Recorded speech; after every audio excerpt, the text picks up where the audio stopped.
Informasi selanjutnya, Saudara, Kepala Kejaksaan Tinggi Aceh bersama unsur Forkopimda Aceh Besar meresmikan Rumah Restoratif Justice di Desa Lampenerut, Kecamatan Darul Imara, Aceh Besar pada Rabu pagi.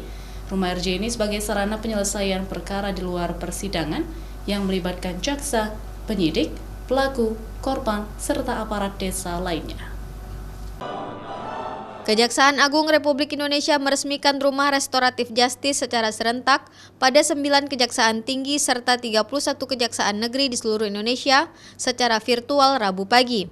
Aceh merupakan satu di antara 9 kejati lainnya yang diprioritaskan untuk pembentukan rumah RJ agar dapat menyelesaikan perkara kasus tindak pidana maupun perdata dengan cara kekeluargaan.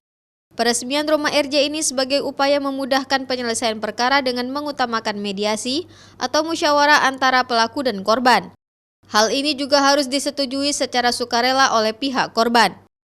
Ruang mediasi ini melibatkan berbagai pihak seperti jaksa, penyidik kepolisian, tokoh adat dan tokoh agama, serta tokoh masyarakat Gampong melalui pendekatan kearifan lokal setempat. Dengan adanya peraturan Jaksa Agung terbaru, pelaku perkara pidana dengan hukuman di atas 5 tahun bisa diselesaikan perkaranya melalui Rumah Restoratif Justice dengan syarat bukan residivis atau baru pertama kali melakukan tindak pidana.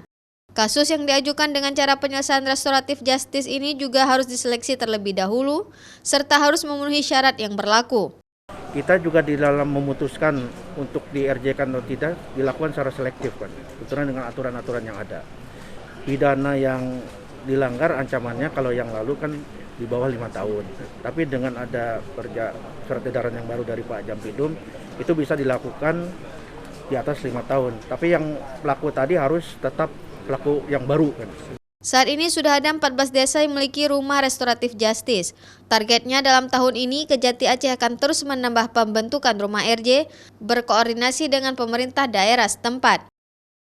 Nova Mistayanti, Kompas TV, Banda Aceh.